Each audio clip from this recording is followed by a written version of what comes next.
الحمد لله الحنان المنان الذي خلق الإنسان وعلمه البيان والصلاة والسلام على رسوله سيد الإنس والجان وعلى آله وأصحابه ذوي الخير والإحسان أما بعد فأعوذ بالله من الشيطان الرجيم بسم الله الرحمن الرحيم اليوم أكملت لكم دينكم وأتممت عليكم نعمتي ورضيت لكم الإسلام دينا صدق الله مولانا العظيم۔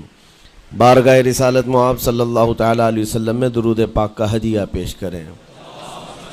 اللہم صلی علی سیدنا و مولانا محمد معدن الجود والکرم وآلہ واصحابہ الکرام وابنہ الکریم وبارک وسلم صلاة دائمة سرمدا ابدا۔ قرآن پاک میں ایک ایسی آیت ہے جس کے متعلق یہودی کہتے ہیں کہ اگر یہ آیت ہمارے دین میں داخل ہوئی ہوتی یا ہماری کتاب میں اتری ہوتی تو ہم اس کو عید کا دن منا لیتے۔ یہودی یہ کہتے ہیں اس آیت کا نزول اگر ہماری کتابوں میں ہوا ہوتا تو جس دن یہ آیت اتری اس دن کو ہم عید کا دن منا لیتے۔ وہ آیت کون سی ہے وہی میں نے آج آپ کے سامنے تلاوت کی ہے۔ اللہ فرماتا ہے یہ حجۃ الوداع کے موقع پر حضور صلی اللہ تعالیٰ علیہ وسلم کا آخری حج تھا آپ کی ظاہری زندگی کا۔ اس دن یہ آیت نازل ہوئی تھی اور حضور اکرم صلی اللہ تعالیٰ علیہ وسلم نے اپنا حج مکمل کر کے ارشاد بھی فرمایا تھا کہ آج کے بعد ہو سکتا ہے کہ میں اس جگہ پر تم سے دوبارہ ملاقات نہ کروں۔ اور وہ آخری حج کہا جاتا ہے اور آخری خطبہ بھی حضور کا خطبۃ الوداع جس کو کہتے ہیں مشہور ہے۔ اس وقت یہ آیت اتری تھی۔ آیت کا معنی پہلے سن لیں، ترجمہ۔ رب تعالیٰ فرماتا ہے الیوم اکملت لکم دینکم واتممت علیکم نعمتی، آج کے دن میں نے تمہارا دین مکمل کر دیا اور میری نعمتیں پوری اتار دیں۔ ورضیت لکم الاسلام دینا، اور تم کو اسلام دے کر میں راضی ہوا۔ یہ آیت ہے۔ کسی بھی دین کے بارے میں یہ دعویٰ نہیں ہے کہ وہ پورا کمپلیٹ ہے سوائے اسلام کے۔ پہلے جتنے دین آتے رہے بعد میں اور اس میں شوشہ تھا کہ آخری نبی آنے والے ہیں، شریعت پھر بدلے گی۔ موسیٰ علیہ السلام کا زمانہ آیا، ان کی شریعت تھی، پھر اس کے بعد زمانہ تبدیل ہوا، عیسیٰ علیہ السلام کا دور آیا، شریعت بدلی ہے۔ عقیدہ نہیں بدلتا، شریعت یہ لا کو کہتے ہیں، قانون، قوانین بدلے جاتے رہے۔ آدم علیہ السلام کی شریعت میں الگ قوانین تھے، نوح علیہ السلام کی شریعت میں قانون الگ تھے، بدلتی گئی شریعتیں، لیکن آ کر سٹاپ ہو گئی حضور پاک صلی اللہ علیہ وسلم کے اس دین پر۔ اور پھر رب تعالیٰ نے فرمایا اب دین کمپلیٹ ہو گیا، اب شریعت نہیں بدلی جائے گی قیامت تک، اس میں رد و بدل نہیں ہوگا۔ جو حرام ہے وہ قیامت تک حرام رہے گا، جو حلال ہے وہ قیامت تک حلال رہے گا۔ اب کوئی دنیا میں نہیں آئے گا جو اس شریعت میں کوئی نیا حلال پیدا کرے، نیا حرام پیدا کرے۔ حضور اکرم صلی اللہ تعالیٰ علیہ وسلم کا یہ دین کمپلیٹ ہے، مکمل ہے۔ اب آپ سنیے، قرآن پاک نے جب یہ فرما دیا کہ دین مکمل ہو گیا، یہ وعدہ، یہ دعویٰ کسی اور دین میں نہیں ہے، صرف اور صرف اسلام میں ہے کہ یہاں پیدا ہونے سے لے کر کے وفات تک کے مسئلے اللہ تعالیٰ نے تمہیں بیان کر دیے۔ وَلَا رَطْبٍ وَلَا يَابِسٍ إِلَّا فِي كِتَابٍ مُبِينٍ، کوئی خشکی کی چیز بھی نہیں ہے، کوئی تری کی چیز بھی نہیں ہے جس کو قرآن نے بیان نہ کیا ہو۔ رب تبارک و تعالیٰ نے ساری چیزیں بیان فرما دی، تمہاری شریعت کمپلیٹ ہے۔ آج تمہیں اپنی زندگی گزارنے کے لیے لا، قانون کسی ایرے غیرے کے پاس سے لینے کی ضرورت نہیں۔ اسلام ہر قانون تمہیں دیتا ہے، چاہے بچوں کے معاملات ہوں، چاہے جوانوں کے معاملات ہوں، شوہر بیوی کے حقوق ہوں، ماں باپ کے حقوق ہوں، استاد شاگرد کے معاملات ہوں، پڑوسیوں کے حقوق ہوں، تجارت کے، لین دین کے، نکاح کے، خلا کے، عدت کے، طلاق کے، سارے مسائل پورا کا پورا تفصیل کے ساتھ اسلام تمہیں دیتا ہے۔ اس طرح کا کوئی لا پوری دنیا میں نہیں ہے جس طرح اسلام کے پاس ہے۔ ظاہر سی بات ہے جب اسلام کے پاس اتنا بڑا مکمل نظام ہوگا تب تو پھر یہ ٹارگٹ نمبر 1 پوری دنیا میں ہوگا ہی ہوگا۔ یوں ہی اسلام سے لوگ نہیں چڑھتے، یوں ہی اسلام سے نہیں نفرت کرتے۔ ظاہر سی بات ہے کہ حسینوں سے ہی حسد ہوتا ہے، کوڑھی سے کون حسد کرے گا؟ جس کو کوڑ کی بیماری ہو اس سے کوئی حسد نہیں کرتا، ایک حسین دوسرے حسین سے بھی نفرت کرتا، حسد کرتا ہے، یا کم صورت والا اچھی صورت والے سے حسد فطری طور پر کرتا ہے۔ اسی لیے محاورہ کہا گیا ہے کہ حسینوں سے حسد ہوتا ہے، تو اسلام میں جو حسن ہے تو جتنے جلنے والے ہیں اتنے زیادہ حسد کرنے والے پیدا ہوتے ہی رہیں گے۔ اب آپ کے لیے یہ فخر کی بات ہے کہ دنیا جسے ٹارگٹ نمبر 1 کہتی ہے، جس سے چڑھتی ہے اور جلتی ہے، الحمدللہ رب تبارک و تعالیٰ نے وہ دین ہمیں عطا فرمایا۔ وہ اس لیے نہیں ہے کہ لوگوں کے چڑھنے کی وجہ سے میں فخر کر رہا ہوں، اس لیے کہ میرے دین کے علاوہ کوئی دین ایسا نہیں جو یہ دعویٰ کر سکے کہ ہم کمپلیٹ لا رکھتے ہیں، صرف اور صرف اسلام کے پاس ہے۔ میں یہاں کھڑے ہو کر کے یہ صرف الفاظ کی پھیکم پھاک نہیں کر رہا ہوں، چیلنج ہے یہ۔ پوری دنیا کے کسی بھی ریلیجن کے پاس وہ سارے مسائل نہیں مل پائیں گے جو دین اسلام کے پاس موجود ہیں۔ دین اسلام کے لیے اگر آپ کو میں بتا دوں کہ اس کا جو فقہ کا نظام ہے، مسئلے مسائل، جس کو اگر آپ پڑھنے کی کوشش بھی کریں زندگیاں بیت جائیں، صرف اور صرف ایک چیپٹر پر کتابیں لکھی ہوئی ہیں، صرف نکاح کے مسئلے کتابیں پوری ہیں، صرف طلاق کے مسئلے پوری کتابیں موجود ہیں۔ اتنا وستار کے ساتھ، اتنا تفصیل کے ساتھ کوئی دین نہیں پیش کرتا، صرف اور صرف اسلام ہے۔ یہ باتیں میں آپ کے سامنے کیوں رکھ رہا ہوں میرے عزیز ہو؟ تاکہ تمہیں یہ احساس ہو کہ اللہ نے کون سی نعمت تمہیں دی ہے۔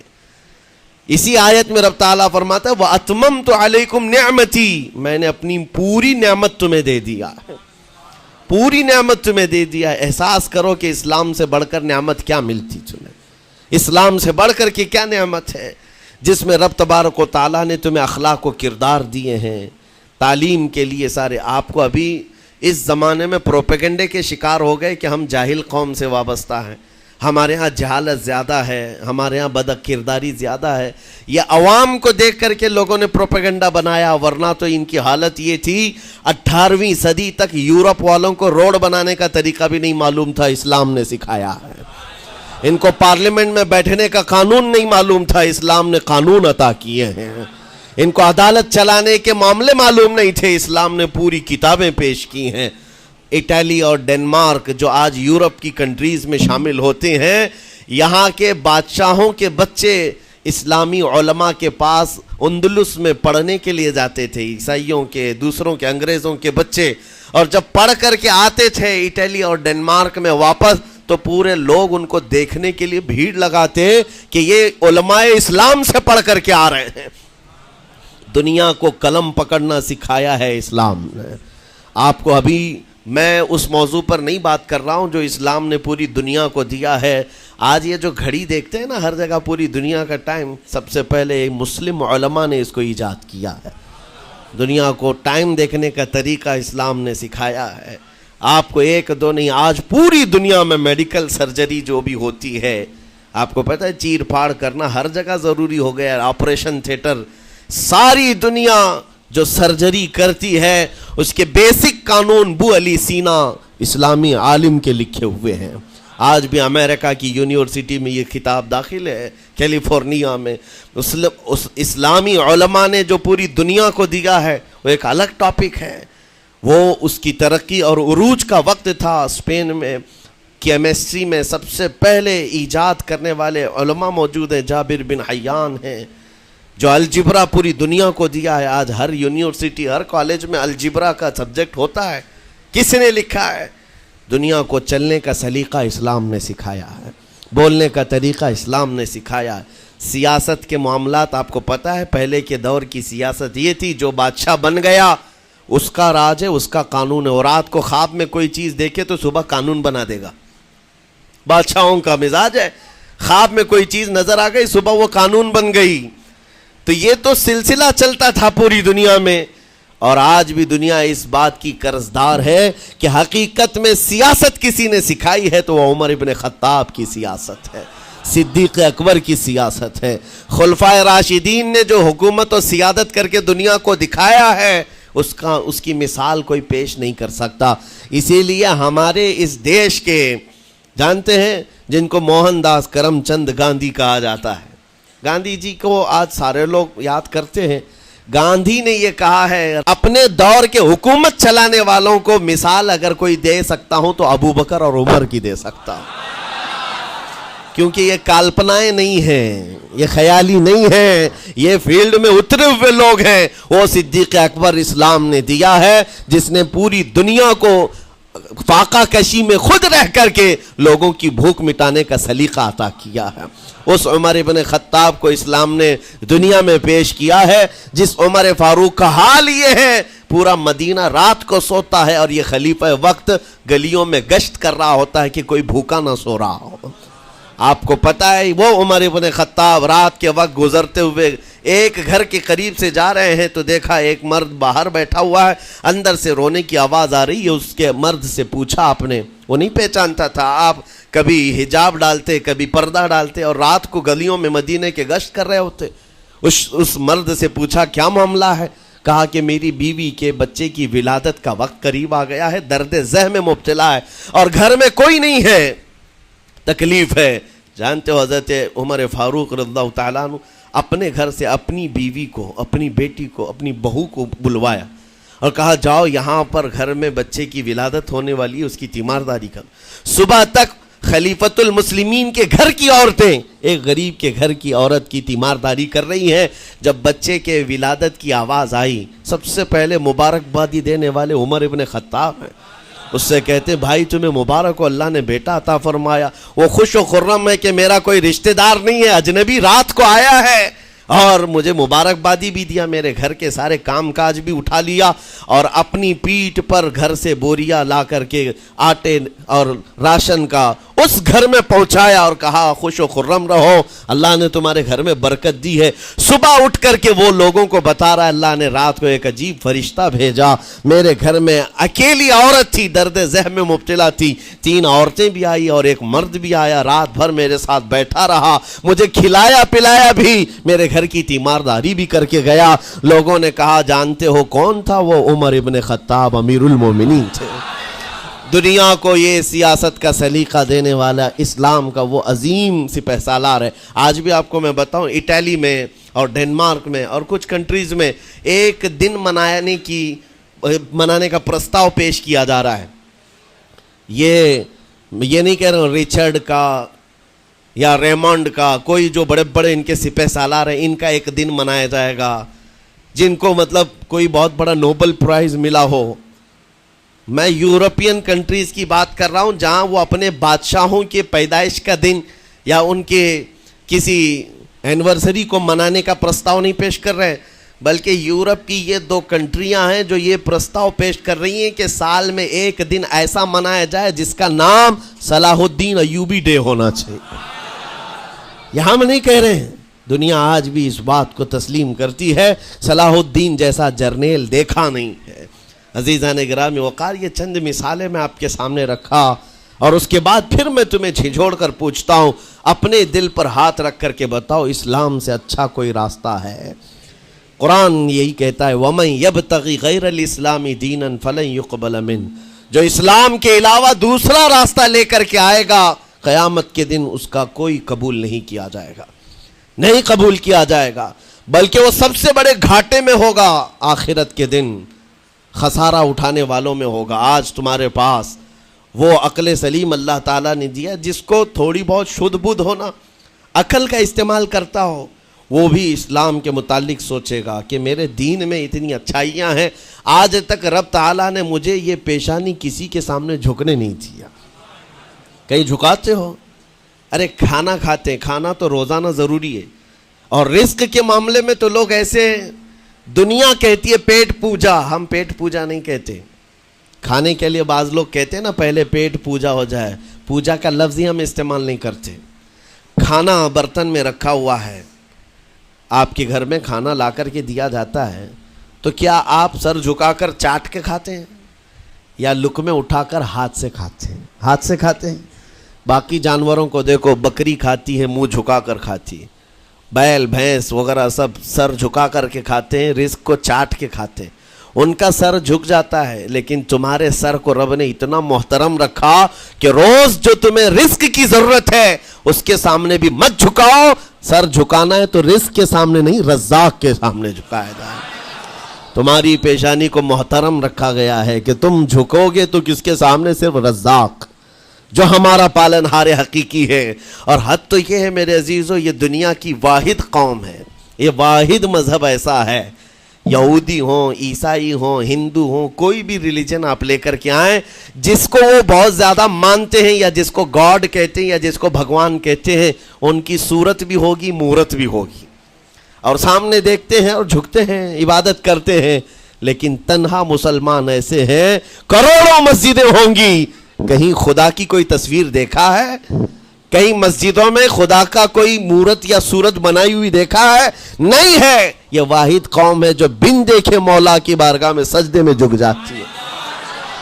صرف بات اتنی ہے کہ ان کو یہ کہنا پڑے گا، اگر میں کہوں میرے نام پر آ جاؤ جھک جاؤ، نہیں، کوئی نہیں جھکائے گا. ہاں، یہ کہنا پڑے گا امام کو بھی، اللہ اکبر، اللہ سب سے بڑا ہے. پھر کوئی پیچھے کھڑا ہوا یہ نہیں پوچھتا کہ کس نے کہا، کون پکار رہا ہے، پیشانی لے جا کر زمین پر لگا دیتے.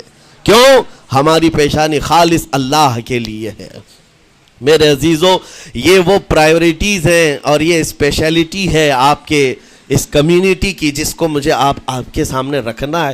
اتنی سارے اچھے گلشن کو چھوڑ کر اگر کوئی بربادی کی طرف جائے تو پھر سوائے بدنصیبی کے کیا ہے اس کے پاس؟ جس کو اللہ تبارک و تعالیٰ وعدے کیا ہو کہ تم اپنی جان اور اپنے مال کے بدلے مجھ سے جنت خرید لو، جہاں پر سارے اخلاق و کردار اور دنیا کی سب سے اعلیٰ اخلاق تمہیں سکھانے کے دعوے کیے گئے ہوں، وہ چھوڑ کر کے اگر دنیا کہیں اور جائے تو پھر تمہاری یہ ہرما نصیبی ہے. ایک بات میں آپ کو بتاؤں، سکسیس کس کو کہتے ہیں؟ کامیابی. اور ہر کوئی یہ کہتا ہے کہ مجھے سکسیس کی طرف سفر کرنا ہے. 10ویں پاس نوجوان کو بھی پوچھیں کہ کوئی بھی کورس کر رہا ہے، آگے جا رہا ہے، کیوں جا رہا ہے؟ کچھ سکسیسفل لائف گزارنا ہے، کامیاب زندگی گزارنا ہے، اس کے لیے دروازے کھٹکھٹا رہا ہے. تمہیں پتہ ہے ان مسجدوں کے میناروں سے جو آواز گونجتی ہے اذان کی، اس میں ایک لفظ آتا ہے، سارے لفظ تو آپ کو یاد ہوں گے، اللہ اکبر بھی کہا جاتا ہے، اشہد ان لا الہ الا اللہ بھی، اشہد ان محمد رسول اللہ بھی ہے. اس کے بعد ایک لفظ پکارتا ہے مؤذن، حی علی الصلاۃ. حی علی الصلاۃ کا مطلب ہوتا ہے آؤ نماز کی طرف، آؤ نماز کی طرف. اس کے بعد ایک اور لفظ پکارتا ہے حی علی الفلاح، جس کا معنی معلوم ہے آپ کو؟ مؤذن یہ کہتا ہے آؤ کامیابی کی طرف، آؤ کامیابی کی طرف. ٹوٹل یہ دن میں 10 بار مؤذن پکارتا ہے. فجر میں 2 بار، ظہر میں 2 بار، عصر میں 2 بار، مغرب میں 2 بار، عشاء میں 2 بار. کتنی مرتبہ پکارا؟ 10 بار پکارا تمہیں، آؤ کامیابی کی طرف. لیکن ایک بات یاد رکھو، یہ پکارنے والے مؤذن کی حالت مت دیکھو کہ یہ پکار رہا ہے، بلکہ یہ رحمان کی صدا ہے، یہ اللہ کی صدا ہے جو تمہیں بلا رہا ہے. یہ تو اپنی آواز اور اپنے الفاظ سے ترجمانی کر رہا ہے اور تمہیں اللہ کی صدا تمہارے تک منتقل کر رہا ہے. لیکن حقیقت میں بلانے والا کون ہے؟ اللہ ہے. مسجدوں میں بلانے والا کون ہے؟ اللہ ہے. اللہ کی صدا پر آپ آ رہے ہو. اب سوچو، جو رحمان تمہیں 10 مرتبہ دن میں یہ بات پہنچا رہا، آؤ کامیابی کی طرف، آؤ کامیابی کی طرف، تم اس چیز کو چھوڑ کر کے کامیابی ان لوگوں کے سامنے ڈھونڈنے نکلے جن کو پیشاب کرنے کا سلیقہ نہیں معلوم، جن کو کھانے پینے کے طور طریقے نہیں معلوم. ان لوگوں کے پاس ہمارے بچے اگر کامیابی ڈھونڈیں گے تو بات یہی ہے، ٹوپی کو سر پر پہنو تو اچھا لگے گا، لیکن دوسری جگہ پہننے لگو تو بیوقوف کہیں گے، ظلم کر رہے ہو ٹوپی کے ساتھ. اسی طرح میں کہتا ہوں مسلمان کو اللہ کی بارگاہ میں آ جانا سب سے بڑی کامیابی ہے. اور اگر دوسروں کے ہاں در در بھٹکتا ہے تو گویا کہ اس نے اپنی حیثیت کو ہی گرا دیا ہے. اسی لیے اقبال نے کیا کہا تھا، بہت اچھی بات، کہ وہ ایک سجدہ جسے تو گراں سمجھتا ہے. گراں کا مطلب کیا؟ بھاری. ایک سجدہ کرنے میں تو بھاری پن محسوس کرتا ہے، وہ ایک سجدہ جسے تو گراں سمجھتا ہے، ارے 1000 سجدوں سے دیتا ہے آدمی کو نجات۔ در در جھکنے سے تو تمہیں بچا لیتا ہے۔ اس کے سامنے بھی جھکا، نیتا کے سامنے بھی جھکا، سیٹھ کے سامنے بھی جھکا، پولیس کے سامنے بھی جھکا، جج کے سامنے بھی جھکا، سب کے سامنے جھک رہا ہے۔ ایک سجدہ یہاں کر لے، مولا ہر سجدے سے تجھے آزاد کرتے۔ یہاں جھکنے والا پھر کہیں اور نہیں جھکتا۔ ہاں اسی لیے شاعر نے کہا ہے، مرد حق باطل کے آگے مات کھا سکتا نہیں، سر کٹا سکتا ہے لیکن سر جھکا سکتا نہیں۔ یہ ہماری تاریخ ہے جو آپ کے سامنے ہے۔ آپ کو پراؤڈ فیل ہونا چاہیے کہ رب تعالیٰ نے مجھے کون سی بڑی نعمت عطا کی، اتنی عظیم نعمت ہے۔ ایک واقعے کے ساتھ میں اپنی گفتگو کو آپ کے اندر ڈالنے کی کوشش کرتا ہوں۔ حضور پاک صلی اللہ تعالیٰ علیہ وسلم کے دین کی حلاوت اور چاشنی کس کو ملے گی پتہ ہے؟ 3 چیزیں۔ جو ایمان کی لذت جس کو ملتی ہے وہ پھر دوسری جگہ نہیں منہ مارتا، ادھر ادھر نہیں دیکھتا کہ کہاں کامیابی ہے، کہاں سکسیسفل ہے، بلکہ جس کو ایمان کی لذت ملی ہے وہ یہ سوچتا ہے کامیابی میرے نبی کے قدموں میں ہے، مجھے جو ملنا ہے وہ یہیں سے ملنا ہے۔ بریلی کے امام کہتے تھے، یا رسول اللہ خلق کے حاکم ہو تم، رزق کے قاسم ہو تم، جو ملا تم سے ملا تم پہ کروڑوں درود، اور تم ہو حفیظ و مغیث، یا رسول اللہ تم ہو حفیظ و مغیث، کیا ہے وہ دشمن خبیث، تم ہو تو پھر خوف کیا، تم پہ کروڑوں درود۔ یہ ایمان کی لذت جسے مل جاتی ہے وہ کامیابی حضور کے قدموں میں ہی دیکھتا ہے، پھر اسے ادھر ادھر کی چیزیں نہیں پریشان کرتی۔ یمن کا ایک قبیلہ تھا بنو کلب، اس قبیلے کے ایک شخص تھے حارثہ نام، ان کی بیوی سعدہ۔ ایک چھوٹا سا واقعہ بتا رہا ہوں۔ حارثہ اور سعدہ چھوٹا سا خاندان تھا، 3 بچے تھے۔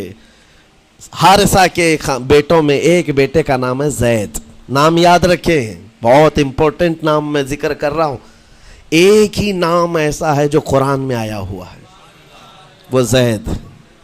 یہ حارثہ کے بیٹے زید ہے، بیوی سعدہ ہے۔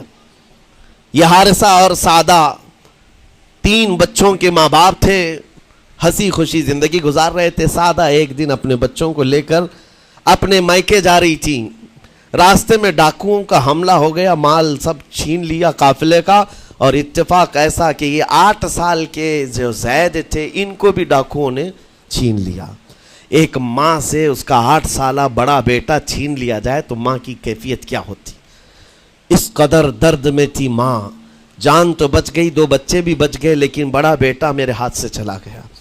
مارے مارے صحراؤں میں گھومتی تھی، پکارتی تھی میرا زید میرا زید میرا زید میرا زید۔ ڈاکوؤں نے زید کو کیا کیا؟ عکاظ کا ایک میلہ لگتا تھا، اس وقت یہ غلامی کا دور تھا، لوگ انسانوں کو پکڑتے اور بیچ دیتے تھے، وہاں لا کر کے انہوں نے زید کو بیچ دیا، غلام کی حیثیت سے بیچ دیا۔ آگے میں بتاتا ہوں۔ یہاں سعدہ کا حال بے حال تھا، واپس گھر آئی تو باپ اپنے شوہر سے کہا، اور شوہر کا حال تو ایسا تھا کہ وہ زید کو اپنے آنکھوں کا نور، اپنے آنکھوں کا سرور سمجھتا، اور اس قدر پیار و محبت والا باپ مارے مارے گھومتا رہا گلیوں میں، اور ان کا لکھا ہوا ایک اشعار کا منظوم ترانہ ہے جو اپنے بیٹے کی جدائی میں لکھا۔ اپنے تو اپنے دشمن بھی وہ ترانہ سنتے تو رو پڑتے تھے۔ ایک باپ کا درد اپنے بیٹے کی جدائی میں، بہت روتے تھے، بہت۔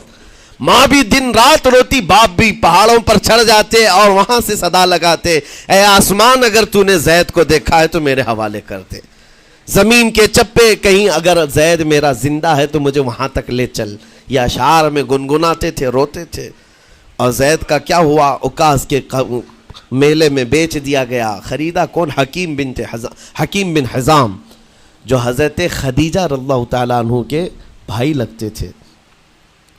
یہ لے کر کے آئے اور حضرت خدیجہ رضی اللہ تعالیٰ عنہ اس وقت مکہ میں اور حضور پاک صلی اللہ علیہ وسلم کے نکاح میں، تو حضرت خدیجہ کے پاس یہ زید آ گیا، بھائی نے گفٹ کے طور پر دے دیا۔ حضرت خدیجہ کے گھر میں یہ زید جب آئے، اس وقت ان کی عمر یعنی 10-12 سال کے آس پاس رہی ہوگی، اور یہ ایسا لڑکا جو چھوٹی سی عمر کا، ادب اتنا تھا، ادب اتنا تھا کہ ہر ایک کا ادب کرتا، بڑے اچھے خاندان سے تعلق رکھنے والا۔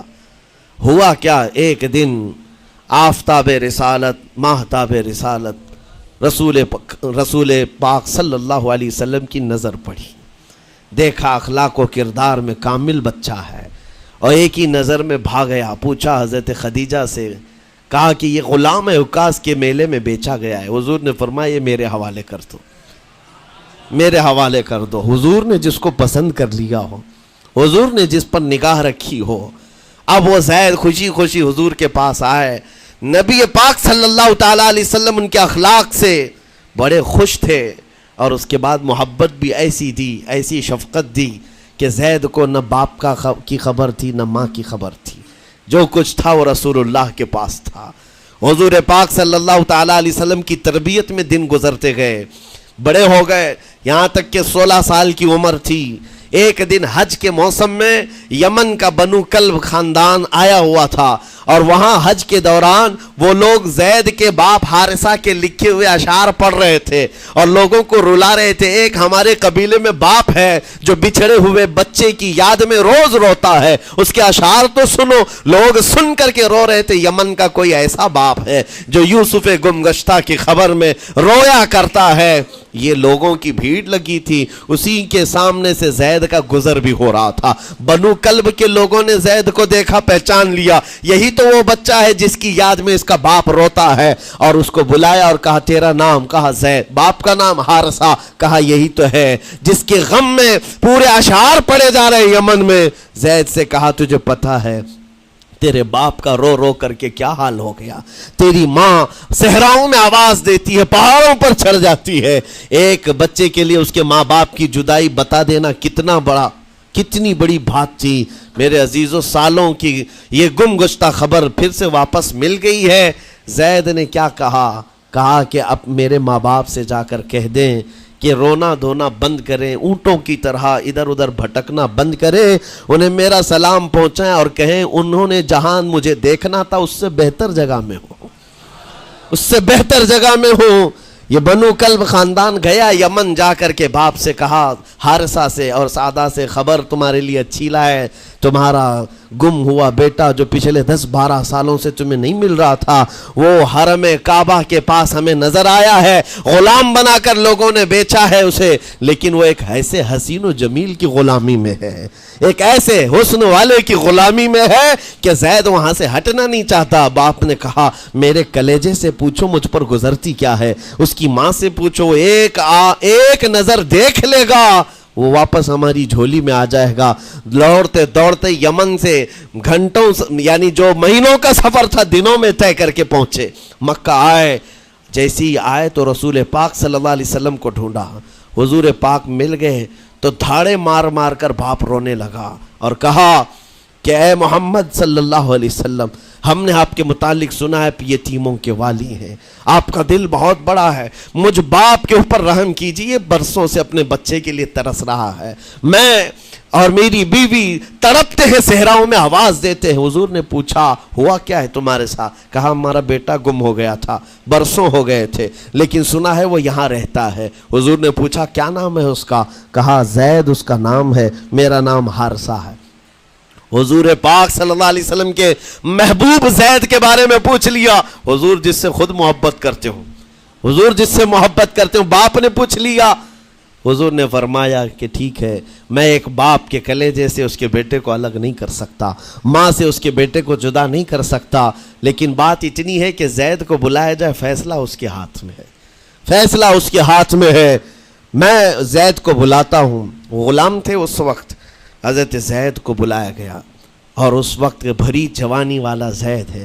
جیسی ہی آئے پہلی نظر باپ کو دیکھا، ماں کو دیکھا، ماں باپ تو چیخ پڑے ہمارا زید مل گیا، ہمارا زید مل گیا۔ لیکن کمال کی بات میں دیکھتا ہوں ایسی دیوانگی پوری دنیا میں نہیں ہے۔ زید نے دیکھا اپنے ماں اور باپ کو، لیکن اسی وقت اپنی آنکھیں جھکا لی اور حضور کی طرف کر لیا، کہا نہ، ادھر پہلے حضور پاک صلی اللہ علیہ وسلم کی طرف۔ حضور نے دیکھا کہ زید ماں باپ کی طرف دیکھ نہیں رہے ہو، جو رو رو کر کے برا حال کر چکے ہو۔ حضور نے زید سے کہا پہچانتے ہو؟ کہا ہاں حضور یہ میرے باپ ہیں، اور یہ میری ماں ہے، یہ میرے چچا ہے۔ حضور نے فرمایا پھر ملتے کیوں نہیں ہو؟ کہا سرکار اگر اجازت ہو تو ملوں گا، برسوں کا بچھڑا ہوا جوان ہے، آپ اجازت دو تو میں ملوں گا۔ نبی پاک صلی اللہ علیہ وسلم نے فرمایا جاؤ تمہیں اجازت ہے۔ جیسی گئے اس منظر کو جو بیان کیا گیا ہے میرے عزیزوں، ہم پڑھتے ہیں تو آنکھیں بھیگ جاتی ہیں۔ ماں لپٹ کر کے اپنے بچے کو ہر جگہ چوم رہی ہو، باپ سینے سے لگا کر کے دھاڑے مار کر رو رہا ہو، پہلے تو غش کھا کر گر گیا تھا، پھر افاقہ ہوا، یہ دردناک منظر تھا۔ اس کے بعد زید بن حارثہ کو کیوں نہ تکلیف ہو، غم کیوں نہ ہو، ماں باپ بچھڑے ہوئے اتنے سالوں کے بعد دیکھنے کو ملے، دل پر کیا بیت رہی ہوگی۔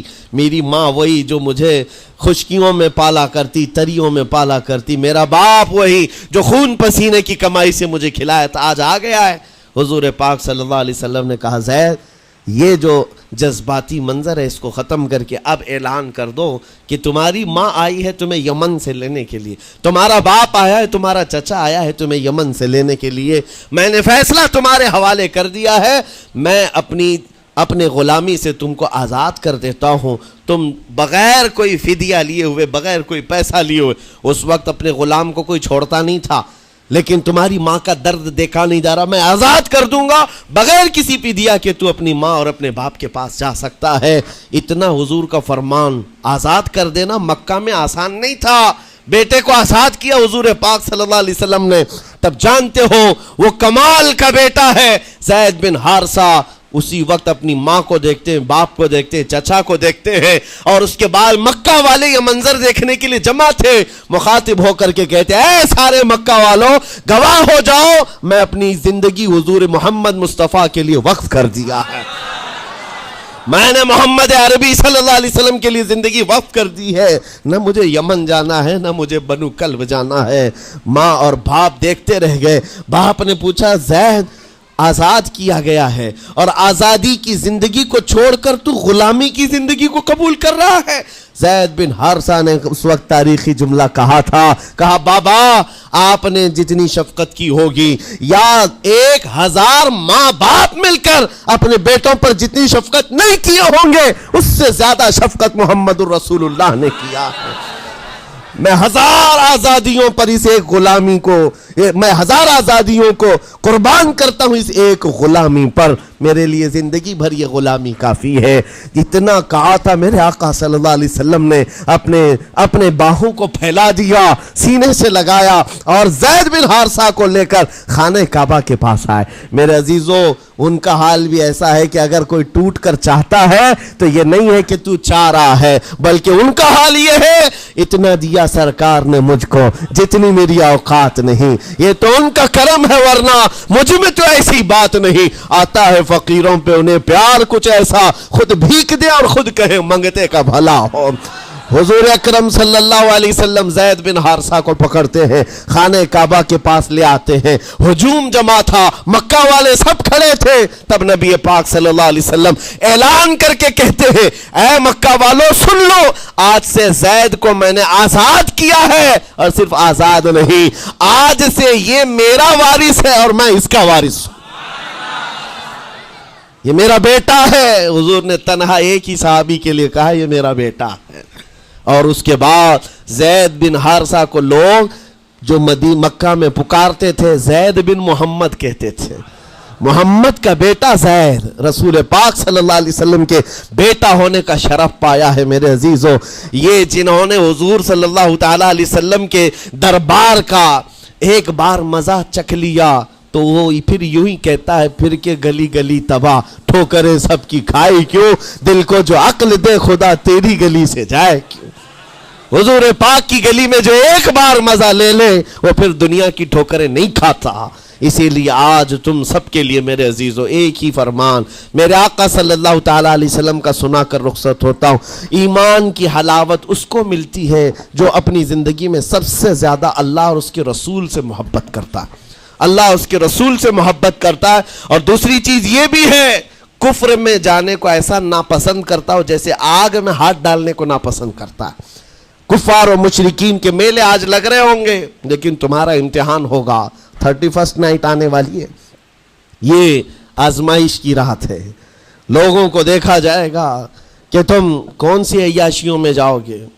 تم اس رات کو کیا دنیا داروں کو دیکھ کر ان کے پیچھے بھاگ جاؤ گے؟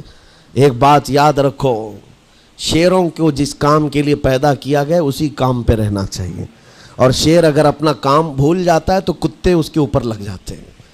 تمہارا کام کتوں کی طرح بھونکنا نہیں ہے، تمہارا کام شیروں کی طرح دہاڑنا ہے۔ میرے عزیز محمد عربی صلی اللہ علیہ وسلم کے وہ شیر جو گٹر اور نالی کے لیے نہیں پیدا کیے گئے، اعلیٰ اخلاق و کردار کے لیے پیدا کیے۔ تم امت محمدیہ خیر امت ہو، شراب پینے کے لیے نہیں، جوا کھیلنے کے لیے نہیں، تاش کے پتوں پر مال اڑانے کے لیے نہیں، غلط نگاہوں کو پھیلانے کے لیے نہیں، آوارہ گردی کے لیے نہیں پیدا کیے گئے۔ تمہاری نسبت رسول اللہ سے ہے، اتنی بات یاد رکھو۔ اللہ نے مجھے خیر امت کہا ہے۔ میری آنکھیں اٹھ رہی ہیں تو فرشتے بھی دیکھ رہے ہیں، رب تعالیٰ دیکھ رہا ہے۔ میرے چلنے پھرنے کو رب تبارک و تعالیٰ اس کے علم سے کوئی ایک ادا بھی میری بے خبر نہیں ہے، غافل نہیں ہے۔ اس لیے عزیزان گرامی وقار، تمہارے اس آنے والے نئے سال کی کیسے آپ اوپننگ کرتے ہو، کیسے اس کی ابتدا کرتے ہو، یہ تمہارے ہاتھ میں ہے۔ گناہوں کی لذت کے ساتھ اپنی زندگی کا ایک نیا سال شروع کر رہے ہو، یا پھر رب تبارک و تعالیٰ کی تسبیح و تہلیل اور مصطفیٰ کریم کے قدموں میں درود بھیج کر اپنے نئے سال کی ابتدا کرتے ہو۔ میں تو یہ اعلان کرتا ہوں، اگر میرا یہ میسج سب تک پہنچ جائے کہ ہم نے بہت ساری عیدیں منائی ہیں، بہت ساری محفلیں منائی ہیں، ہم عید میلاد النبی کے نام پر جلسے جلوس سب کرتے ہیں، ہم 11ویں کے نام پر غوث پاک کے جلسے سجاتے ہیں، اعلیٰ حضرت کے نام پر، غریب نواز کے نام پر جلسے کرتے ہیں، لیکن دنیا ایک عید مناتی ہے ہیپی نیو ایئر کی، 31 نائٹ کی۔ میرے عزیزوں، ہم نوجوانوں سے کہتے ہیں اس عید کو دنیا کی عید ہے، اس کو بدل کر کے ہم ناموس رسالت کے لیے وقف کیوں نہ کرتے ہیں؟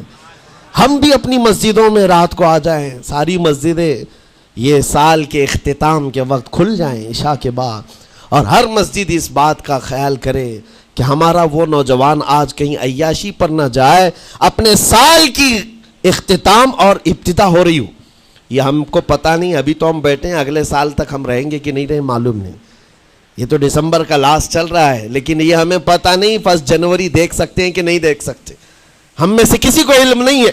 لیکن اس کے باوجود اگر اللہ تعالیٰ نے دے دیا آپ کو اس سال کا آخری، توبہ کرنا چاہیے۔ اے رب ذوالجلال، یہ پورا سال میرا جو بدکاریاں ہوئی ہیں، مجھ سے جو خرابیاں ہوئی ہیں، مجھ سے جو گناہ ہوئے ہیں، معاف کر دے۔ تو ایک نیا سال میری زندگی میں کھول رہا ہے، مولا پچھلے سال جو مجھ سے گناہ ہوئے، اس سال وہ گناہ نہ ہو۔ میں تیرے دربار میں پناہ مانگتا ہوں، تیرے دربار کی پناہ مانگتا ہوں ان تمام شیاطین کے شر و فساد سے جنہوں نے مجھے بدکار بنانے کی کوششیں کی ہیں۔ اگر اس رات تمہاری دعا قبول ہو گئی تو انشاءاللہ 2024 ہمارا ہے۔ لوگ آج بہت ساری بھوشمانیاں کر رہے ہیں، 2024 ان کا ہے، ان کا ہے۔ میں کہتا ہوں غلامان مصطفیٰ کا ہے۔ ہاں، سال کی ابتدا اگر حضور پاک کے نام سے کرو، درودوں کی خیرات اور درودوں کی ڈالیاں نچھاور کرو نبی کریم صلی اللہ تعالیٰ علیہ وسلم کی بارگاہ میں، اور اللہ سے مدد مانگو کہ مولا اس سال کی ابتدا ہم تیرے نام سے شروع کر رہے ہیں۔ انشاءاللہ یقین ہے میرے عزیزوں، جو دروازے بند ہیں وہ کھلیں گے ضرور، اور جو آفتیں آئی ہیں وہ ٹلیں گی ضرور۔ بس بات صرف اتنی ہے، قرآن بھی کہتا ہے، جس کی ترجمانی اقبال کرتا ہے کہ محمد سے وفا تو نے، تو ہم تیرے ہیں، یہ جہاں چیز ہے کیا، اے لوح و قلم تیرے ہیں۔ اللہ کریم کہنے سننے سے زیادہ عمل کی توفیق عطا فرمائے۔ نوجوانوں سے گزارش ہے، آج آپ یہاں پر تو پتہ نہیں ہے کمیٹی والے اس بات کی اجازت دیتے ہیں کہ نہیں دیتے، لیکن 31 نائٹ جو آئے گی، میری گزارش ہے کہ آپ مسجد کو کھلی رکھیں، اس رات یہاں ذکر کی محفل سجائی جائے، کریں گے انشاءاللہ۔ جو جہاں ہے وہ اپنی مسجدوں میں اس بات کا عہد کرے کہ آج ہم ذکر کریں گے، توبہ اور استغفار کریں، اور حضور پر درود پاک کی محفل سجائیں گے۔ اللہ تبارک و تعالیٰ آپ کے اس عزم کو قبول فرمائے۔ مولا کریم ہمیں رسول پاک صلی اللہ علیہ وسلم کے قدموں میں کامیابی ڈھونڈنے کی توفیق دے۔